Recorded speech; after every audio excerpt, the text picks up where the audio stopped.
first jumper. There you go. Oh, look, I have a I have an app that sends me affirmations. I focus on the one thing I can do now. Okay. My name is Oana Sanziana Marian, and I am in Dublin, Ireland. Um, All is lined up. You're in the flow now.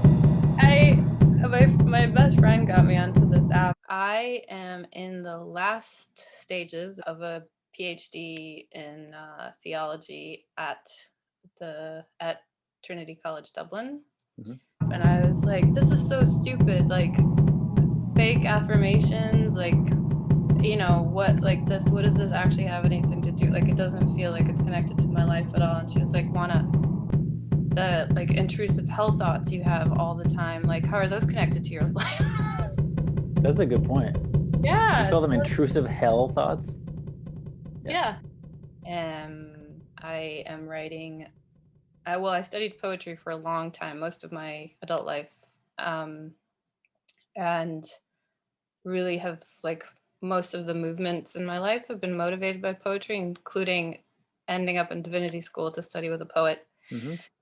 And then, so that was 2014, and since then I've been invested in theology as kind of an extension of my interest in poetry. So even my current dissertation, which is about are you ready? Constructions of otherness within the Christian imagination. I deleted Instagram from my phone. Okay. I mean, I deleted it just now because I can't deal with seeing all of people's. I will download it again. How often do you delete it? Like in a week? At least once a week. I think a really good process for how I left Facebook initially and how I deleted my first Instagram account was like just to write down all the rationalizations that I was making. Even the ones that feel like super real and true. And then like amazingly how much that reminded me of Joyce Mercer's class on addiction. Was that at YDS? Yeah. Yeah. Yeah. Facebook is hard because it is so professional. It's like LinkedIn almost. Yeah. But one thing that really helped was like starting a new account with a name that wasn't mine.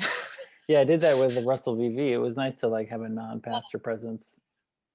Yeah, I was reading about you because I was like, hey, what do you mean? Well, I was just in your notes about that you've had it since 2009. So what were you doing?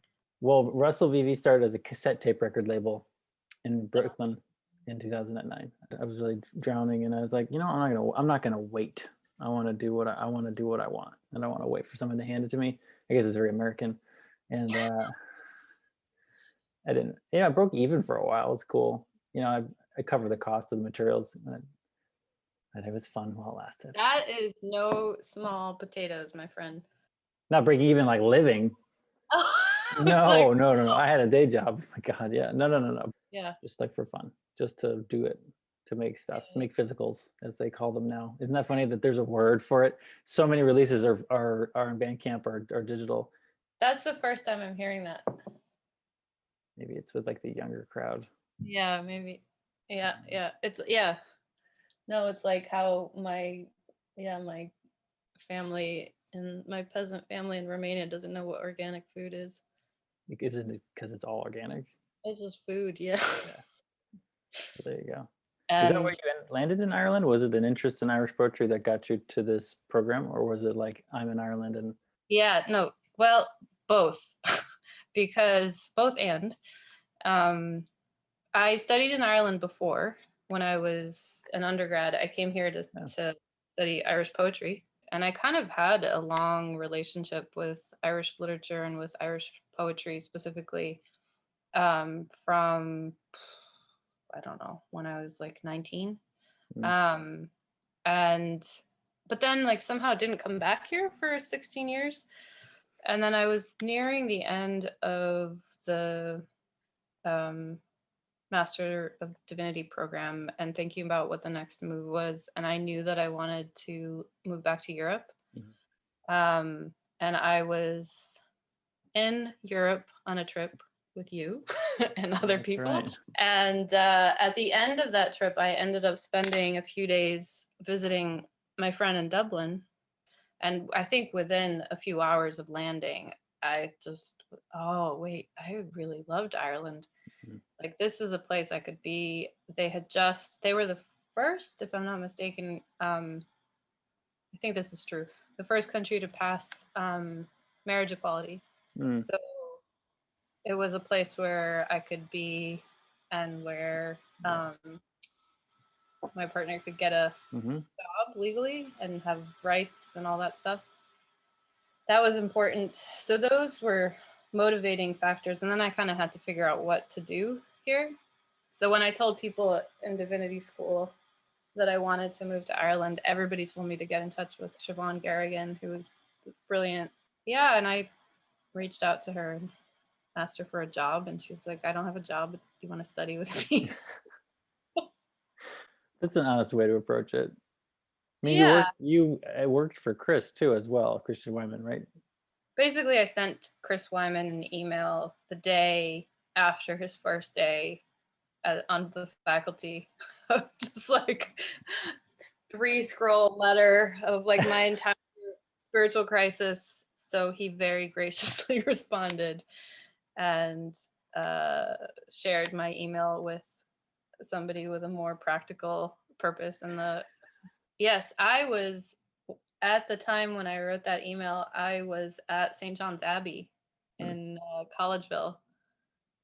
And that was literally like woke up in the middle of the night with a literal sense of Yeah. like in the sense, well, from when I was in high school to that, which was like my early 30s, I spent a lot of time in different like Buddhist monasteries. And I had spent a week at Deer Park in Escondido, and then just had this like idea, oh, maybe I want to spend like an extended amount of time in a monastery, spend more, whatever. A very dear friend who knows me very well was like, you could actually try seriously dating women for a while, which I think Was there like a sense that you were escaping from an identity that was? Yeah, because I ended up at the monastery after watching like 6 seasons of the L Word in like 3 days, and like not at all making the connection. I went to a really small private girls' high school that had a chapel service. The head of chapel, who was still like a teacher that I kept in touch with, was like, why don't you spend some time at a Christian monastery or abbey? And I was like, ugh. And then but he was teaching over the summers. He would go and teach there. And so he was like, why don't you come spend a week at St. John's? And by then, like, I knew I didn't want to freelance anymore. I was doing that for 12 years. I didn't really want to work in the film industry anymore.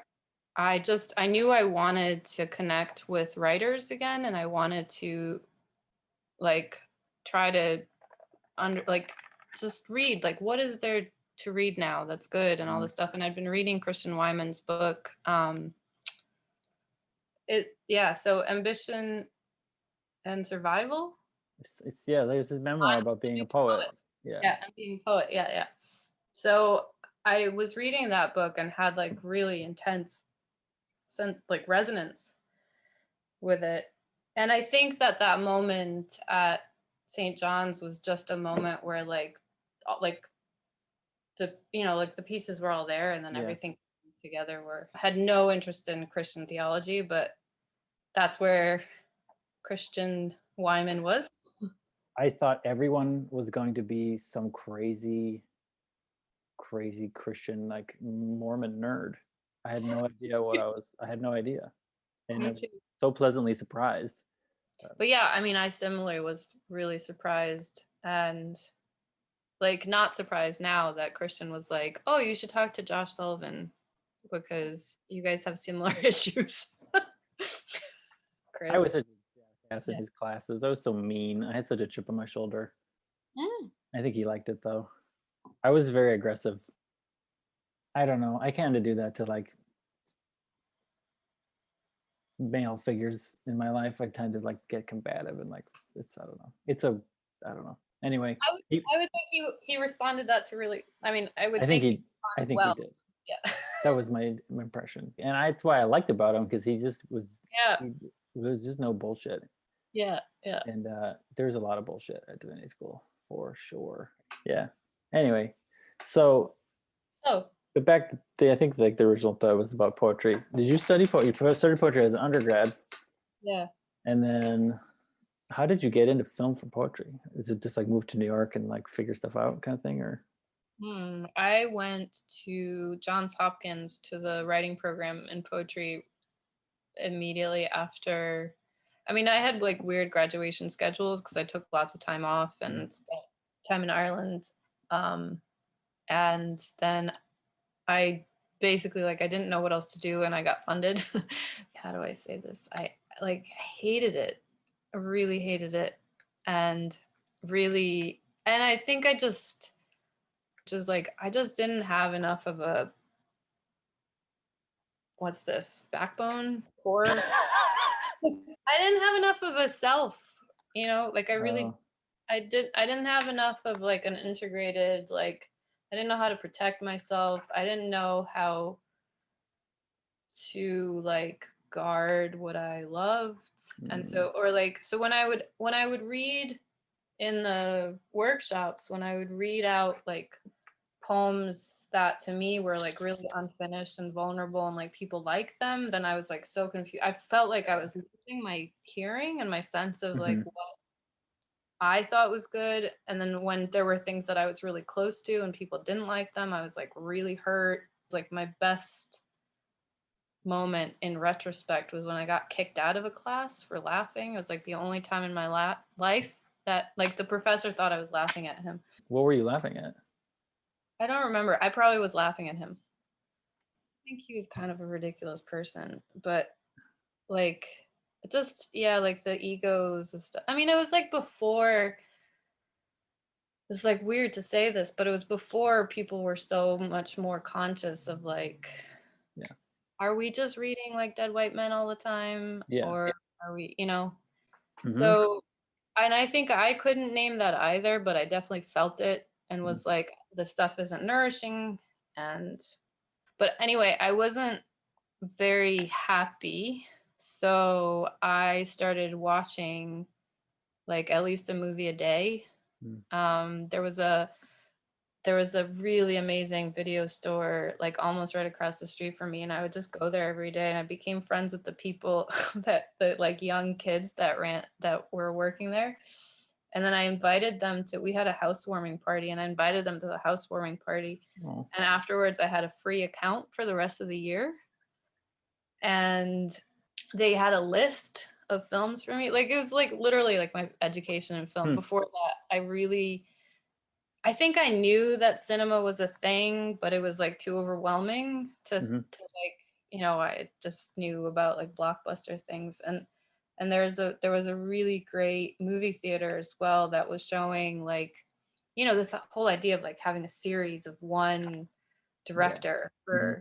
or like I'd never been exposed to that. So then when that program ended, my brother's then wife, who was getting like a directing degree from Columbia, Mm. was going to make her thesis project in Romania, and she was like, well, if you want to know about filmmaking, like come and help me Oh wow.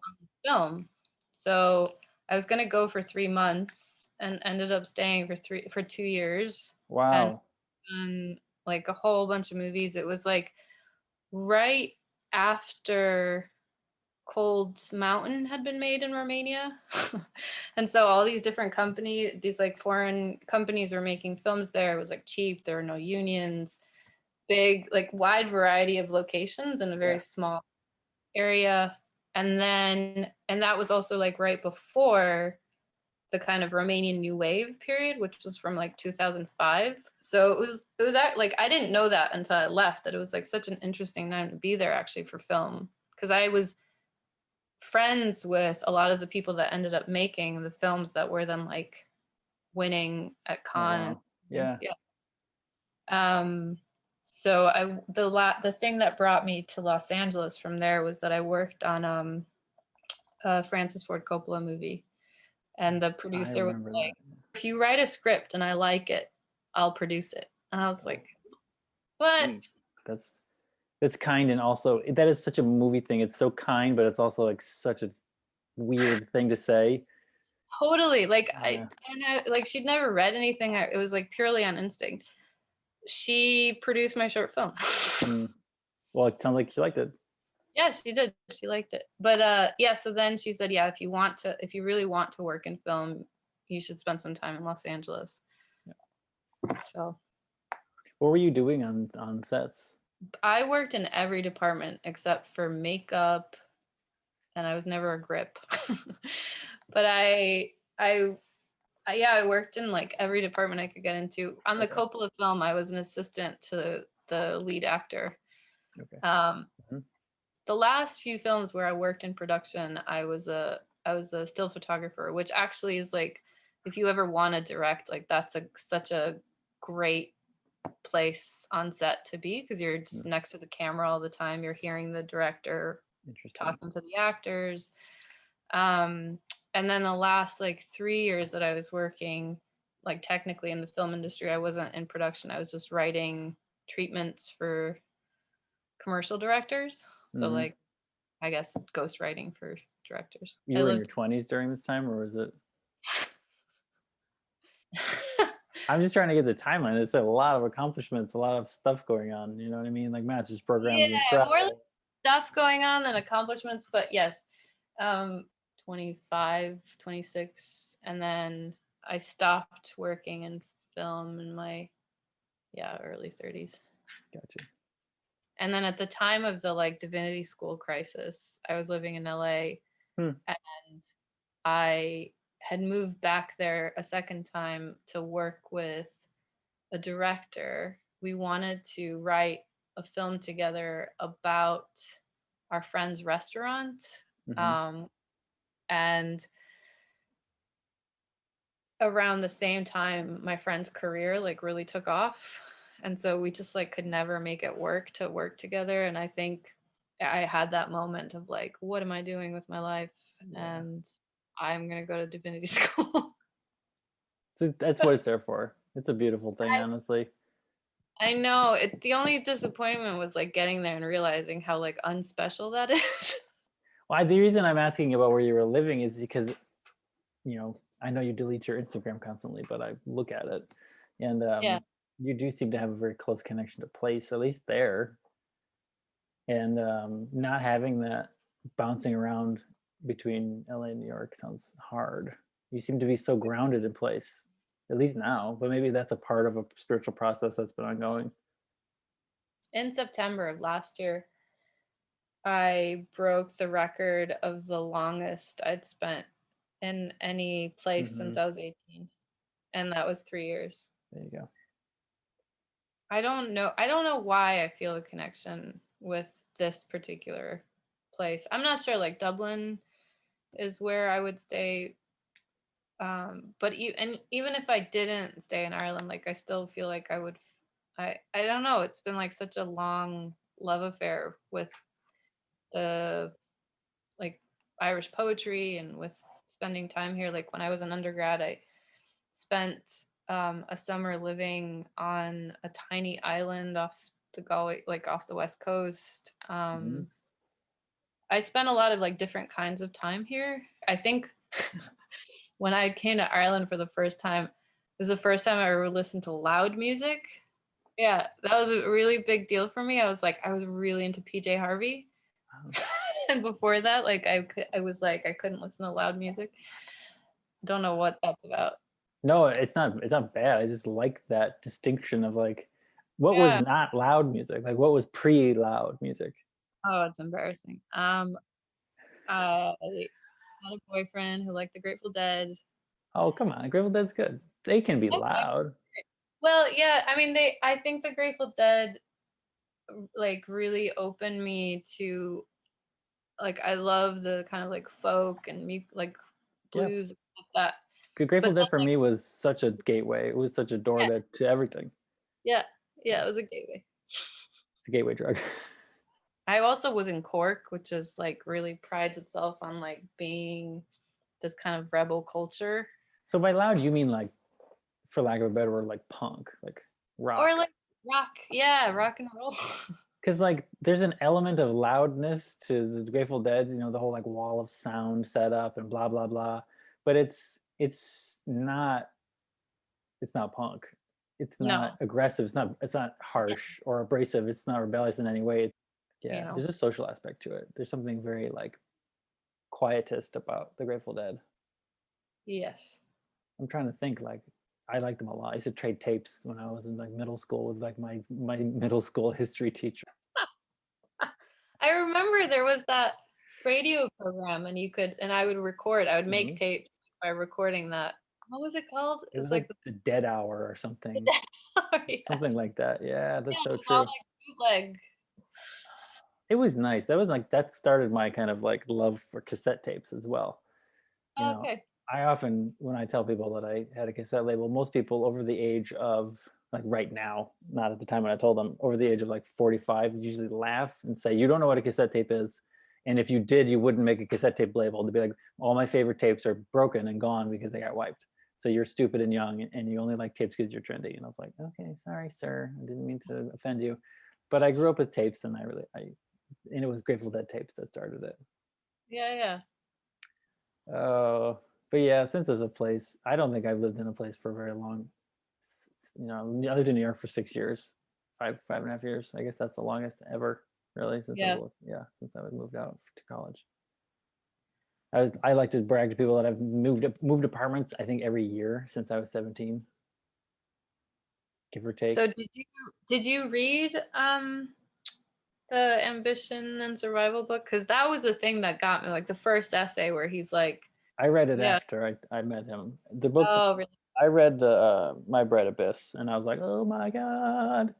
Um, there's this way you can be Christian like this. That was I felt like Right. it gave me a sense of belonging. No, I read the ambition essays later. Okay. But, Yeah, that's funny because I was like, oh, you could be a poet like this. I really liked I mean, I really found it to be an important part of my faith like life at that time. I wasn't able to make visual work. I wasn't making music. Right. And I was dealing in words constantly, reading and talking about words and authors. It made sense formally to write poetry, but it was not good poetry. Yeah. But what about now? Now I've been like doing other things. I mean, being a pastor is really time consuming. Yeah. And, but like creatively, Yeah. I make like weird DJ mixes of like dance music from Russia.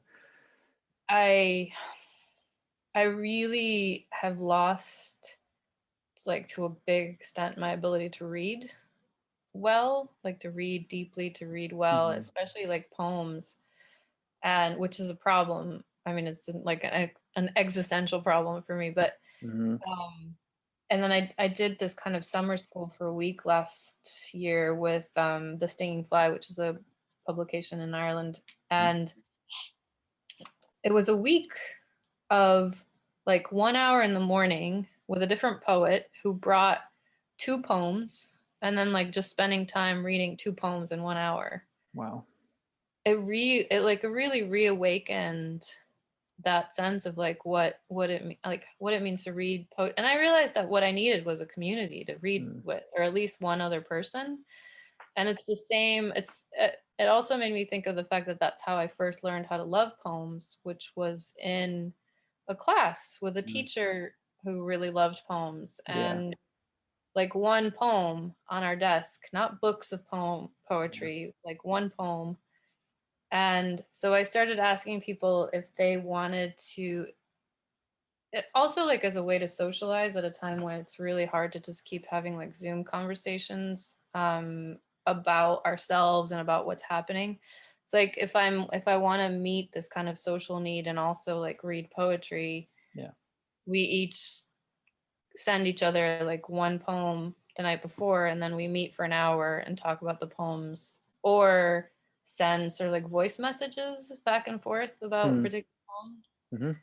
Which I like that idea of like collecting these recordings, but I have a hard time with like follow through. Yeah, no, I understand completely. That is a Yeah. really nice idea. It's Yeah. like a multi-medium archive of. Yeah. I like it. And I've been using that word archive myself when I think about this space, because Mm. I find it to be a freeing project title over and against something that seeks to expand. I feel like archives seek uh, to just hold. Yeah. I'm so bad at promoting myself. I'm so bad at success. I'm so bad at it that if I feel like it's a better word. I've been trying to collect mixtapes too, so that's where Anna Jakia comes in and like some other people. And I'm just calling them a mixtape graveyard. It's like you can give me this thing you worked on, I'll bury it and no one will ever see it. Uh, Well, that's very appealing. uh, I don't know.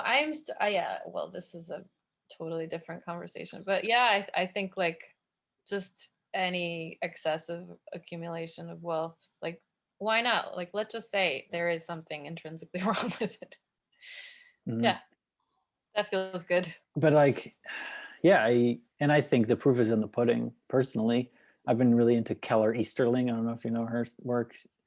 She's an architect and just fantastic writing about space, but writing about um, the creation of like multidisciplinary space from an architect's point of view, but writing about infrastructure. And this is infrastructure, right? We're like using infrastructure to have a conversation to create a space. So are we Yeah. appropriating the space? You know, she writes a lot about like solutions and modernity and like how solutions are like the search for new solutions causes broken loops. Essentially, it causes like things to never continue. There's like a discontinuity, and it's very disruptive. And she's like, how do we create spaces that don't seek to create solutions? Oh, How do we like create processes? And I'm like, that is yes. But the point is that it got me thinking about this process of like using this kind of infrastructure to allow for connections, but also to I don't want us to all solve anything. I just sort of like ride in the wave here. I also like the way, so it's like a space, but it's also like if we can't be together in space, we can be together in time, which Mm. I really like. My main goal um, as a community leader is to create processes, not to create solutions. Hmm. Yeah, that is also. Have you read much Gabor Mate? Mm-mm. Oh, I just was reading his book on addiction, Hmm. and it's just interesting how much that sounds like what he's also not saying like this is a solution, but it's like you don't it doesn't work to aggressively address the addiction if you're not changing the environment Mhm. both like outside of and internally for That people. makes Like if you're not creating like something to support this like psychic process, yeah. like it doesn't do any good just to like take the drugs away. It's essentially there's an addiction to a much larger sort of solution of like I am empty or I don't have like a greater sense of self or Yeah, whatever, and this creates this sort of plasters over for the time being. but that was, I mean, that was the last coffee hour was about this. And also like, I mean, I just think he's like Gabor Mate is such a compassionate thinker, and also like really implicates himself, Hmm. and that yeah, that addiction is sort of superficially about substances and behaviors, and like really profoundly about how we try to escape pain, which basically is everyone. I And some forms of that escape are rewarded. Mhm. And I was really interested in the theology of why, of like how we scapegoat the other forms. Yeah. You know, it's like and like recognizing myself in that too. Like you know, I was saying that when I took Joyce Mercer's class on addiction, I was like, oh yeah, I really want to understand people who struggle with addiction. Yeah. And it was like so much about myself. Yeah, that was my childhood. It was, If it's at that really basic um, level of like, what do you do to cover pain? Yeah, like how the things that like I've avoided, like I don't want to do this thing because it will make me deal with my addiction. Um, but yeah, I mean, I feel like for myself fortunate that it's not to substances, but definitely like behaviors, and I see like it's the way in which it distances me from like feeling in my life. at a certain point, it's like coping is like survival. Yeah. If you feel like, I don't know how I want to say this. Like now is kind of a specific time of like, do I really want to deal with this right now? Can't I just get through this? That one of the really interesting questions that came up in coffee hour was, can the state offer unconditional positive regard? Which is so super interesting. One of Yeah. the people who came to the she works in the criminal justice system, and like and so she was bringing that question like from that perspective of like, can the state offer like what do we think of, and she's written a bunch of stuff about mercy on the part of the state, which I think is really interesting, like how it's one thing for us as like communities and as people to create like, because I was asking like, how do we deal with this as human beings, and she was like, well, mutual aid is one, you know, so like within our relationships with other people, but then the question of like, how does that sit in tension with like systemic abandonment by the state? And Yeah, those are really good questions. Maddie was deep in that. She worked for the Children's Department of Children and Youth oh well, as a social worker, like a caseworker, and her population was like infants. So it's basically like parents of infants who tested positive for some kind of drug in the hospital when they were giving birth. And sometimes it was like THC, and it was like ridiculous. And sometimes the parents were, had serious opioid addictions. But she is a social worker, which I think is like one institution wherein the government funds positive regard. I don't know if it's unconditional, but it's yeah, like yeah, you would think that caring for the parents of infants who are addicted to substances would be compassionate. It is not compassionate, and part of it is like the caseworkers shielding themselves from the horror of it by demonizing the people they're supposed to be caring for. And part of it is a lack of training. They shield themselves from it by judging because they're not taught how to be compassionate, but well, it's yeah, they need a, I mean, that process, yeah, you know, of recognizing like whatever you can't hold yourself, you're not going to be able to. yeah, you can train social workers until everyone's blue in the face, but if they are genuinely feel that addiction is a choice or a moral failing, I don't think it's going to undo, Yeah, yeah, yeah, I don't know. yeah. Well, but that's the thing is like, you know, fundamentally, it's like how we distance ourselves from each other and like earn a living while doing it. Yeah, that's Um, weird. I loved the coffee hour I went to. I didn't come back because I felt like I was like too much of a man. I don't know. I felt like kind of oh God. subconscious. I liked it though. I thought it was really fun. Schedules were hard and stuff too, part of it. But Yeah, yeah. Well, also that was the time where like my internet shut off for 12 hours oh or yeah, and it was something. just like me and these like very awesome people, and I was like, hi, like mute. I mean, part of it is just that, like, how cool is it to create a space where you just hear people being like so awesome Yeah. and just having a space to talk seriously about Mm. like faith or about, about like even thinking about like what words do we want to use when we read. Like we started sort of reading a little bit more from the lectionary, just see what's happening. How daring. Yeah, very daring. And then I kind of say, like, okay, within a small enough group, we can read the texts in ways, using language that allows us to enter them. Mm-hmm. And there was a really great moment, I think a couple weeks ago, where one of the people replaced the word Lord with land, and it was just Oh, really wow. beautiful. It was one of the Psalms. Um, I want to get a little bit braver, just saying like, this is what I'm reading, this is what I'm studying. Like I'm interested in theology and in Christian theology because that's what formed me. And one of the people was saying in the community gardens where she lived in Maine, like Mm-hmm. all of the sort of settled, like middle class white people were growing a lot of like beautiful different things in their allotments. And like all of the immigrants were growing food, Mm-hmm. and we're growing like the particular food that they knew how to grow and maybe would like share with each other. But it was like, so then we had that conversation around this about like, well, what kind of a thing is this? And I was like, well,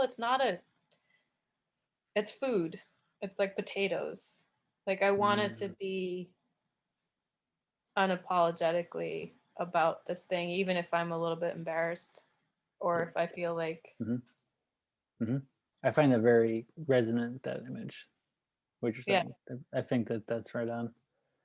Um, yeah, I think that's why, like in the Lord's Prayer, it's called bread. I think that's a good translation of a very mysterious word in Greek. But the idea of potatoes, I think, matches it, and there's a humbleness to it. Did you grow up going to church?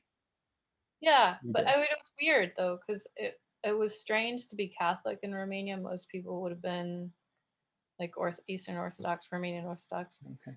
But we went to, I think what I didn't fully appreciate, and like this is, like I have a pretty difficult relationship with my mother. But what I didn't fully appreciate was kind of like how, I want to say, like sensual her connection was to religion, in the sense that like we didn't really go to mass. We went into the church for the space, What would she do? light candles. Yeah. And also, so in Cluj, my hometown, there was only one Catholic church that was in Romanian. Hmm. So just sort of demographically, like the Cluj, Transylvania is like half Hungarian, half Romanian. The Romanians would be Orthodox and the Hungarians would be Catholic. Hmm. So we would go into these churches where I couldn't understand anything because it was all in Magyar and in Hungarian. And if we did go to a mass, like sometimes it was not in Latin, but it was in a language I didn't understand. Yeah. And then the connection to, like, we also did go to the Orthodox church, but that, like, what I remember that from that was like really the sensory experience. It was like they were often dark, Yeah. the smell of the incense, the candles, the way the space, like, there's no pews, like you Hmm. stand. And I think that the shock, in a way, of going to a Catholic church in the US and just how like dry it felt compared to like all of that experience, like really turned my mother off. So we didn't go See. to church that much once. And I had like went, I don't know, a friend of hers like advised her, and I went to like catechism or what is it called? CCD. CCD. Yeah, what does CCD even stand for? I don't know. I didn't grow up Catholic. I went to CCD and I was confirmed, and like I think the confirmation was like the nail in the coffin. For Where I was you? just, Yeah, like what is this even? I don't Isn't that believe it. ironic? You publicly affirmed your baptism, and that was the nail of the coffin. It's so true. It was for me as well. For me as well. Yeah. Yeah, no, that was the end. I think that is such a beautiful thing, actually. It's so real. It's so true. The Holy Yeah. Spirit is just like belly laughing because that's how it works. The people who reject confirmation are the ones who are drawn back because something Mm. deep inside, this is Simone Weil, not me, but see, it says something deep inside of you knows that it's true and knows that what the package you're experiencing it through is untrue, and you reject it, not because you're an atheist, Ooh, but because you're so religious that you know it's false. yes. Ah! That would hurt. Hold on, I need to walk away for a second.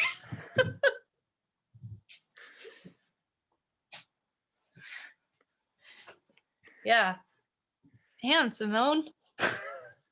That's what got me. That's what made me apply to divinity school. I read that and I just started bawling. I want to I go back though to like this, if you don't mind, to yeah. the tactility of your mother's piety. And I use Oh piety. yeah, Piety is a good thing. That's not a bad thing. yeah. And Yeah. like that's your potatoes. Yeah. What does that look like now? I mean, I think that, and sometimes I think I'm trying to tell myself that like my effort is devotion. Mm-hmm. Um and I mean, it is. But it's like I try to reassure myself, and I do still, I do still feel like I'm not doing what I'm, I mean, that being a chaplain was the first time in my life that I felt like there was work that I could do that validated all of these like qualities that had never been validated in any other like employment context. But then I don't think that being a chaplain is the only way to do that. It's Mm-hmm. hard. It's to try to figure out what that is in Ireland is really interesting. I think it's so needed. I mean, I don't know what gets out to like yesterday was the anniversary of the death of Anne Lovett, who Mm-hmm. um like was this 15-year-old who died giving birth in a grotto. There's an amazing, I mean, heartbreaking poem by Paula Meehan, who's one of the poets that I study about this. Like it's a really interesting context to be in where I feel like my experience and my training could serve.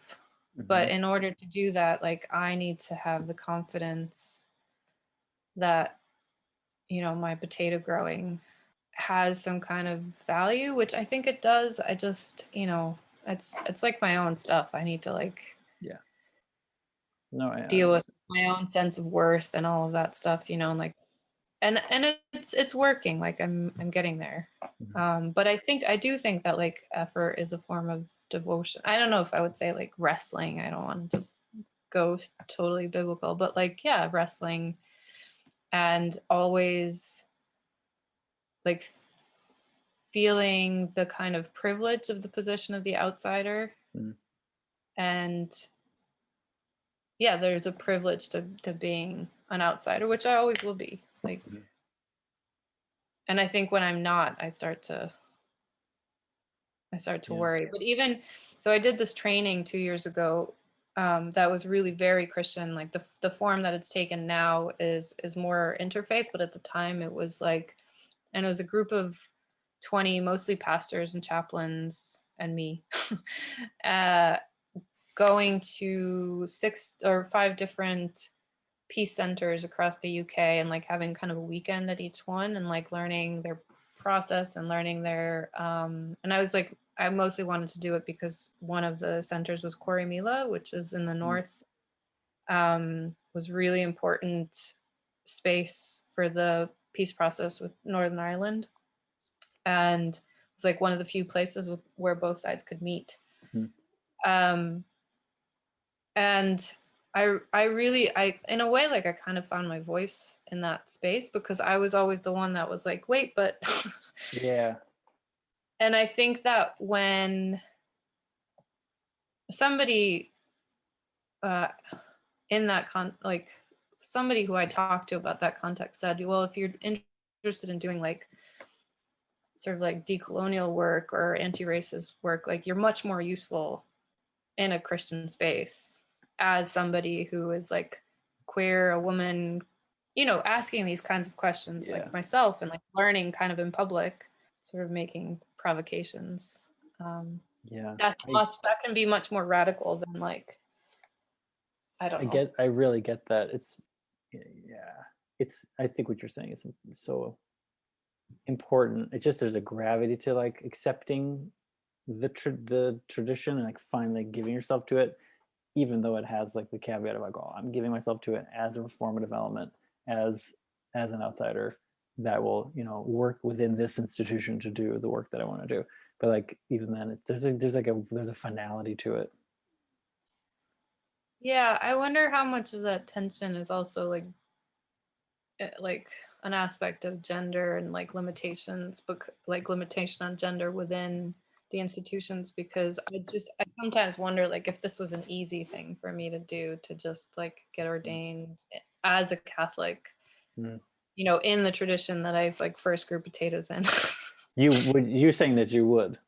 I don't know. I don't know how that like how my experience has been shaped by the fact of like being like having a boundary around that.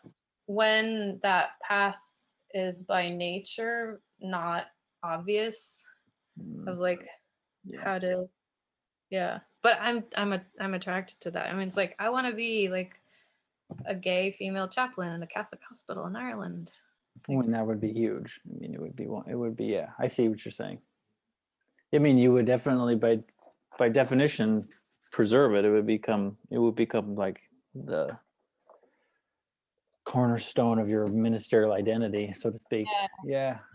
I don't know. Is that good? Maybe I not. have no idea. I think that's I don't know.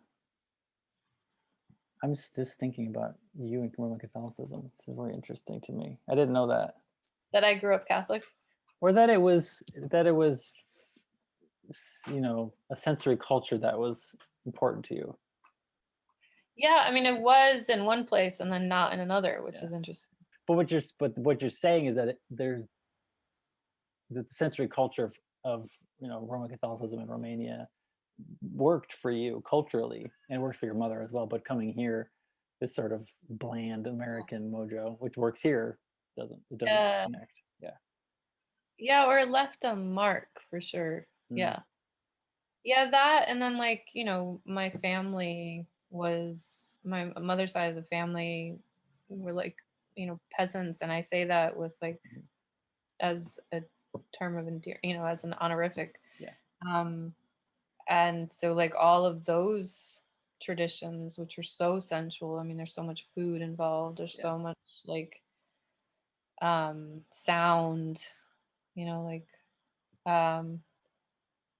I think that mixture, which, you know, when you're a kid, like you're not like thinking about denominations, you're thinking about like No, it's church. just This is yeah, church. yeah, Yeah. definitely. I mean, I think that, and just from like a very personal place of like how I encourage myself to do things, it's like, why do I need to be the person to do this? Like, what in my experience, if I don't do this, like no one else will. And it's not a form of like self-aggrandizement. It's literally about like my divinity, my connection to, I will make of my talents whatever they are, a high priest of truth. It's like I won't make myself a high priest of truth. I will make of my talents a high priest of truth. That is essentially what that is true. That's Yeah, I think we're gonna need a follow-up. done. Part 2. Yeah. I think it's in the spirit of not having solutions, you know. That's I think true. be able to like get to this kind of space that feels like a, I don't know, feels like an unresolvable not like that. To me feels like a privileged sacred space, you know. It's kind of like when you're watching a live stream and you're like are a couple of minutes behind the live stream, but then you're like you hit the live button and you like go up to the present and you can't go forward anymore, so you just have to keep watching. Like I can't scrub through my life anymore. It's like so specifically accurate. no, it's just playing one freaking second at a time. Yeah. Well, maybe we should call this not an ending point, but a present point. Yeah. No, this is so great. It's so great.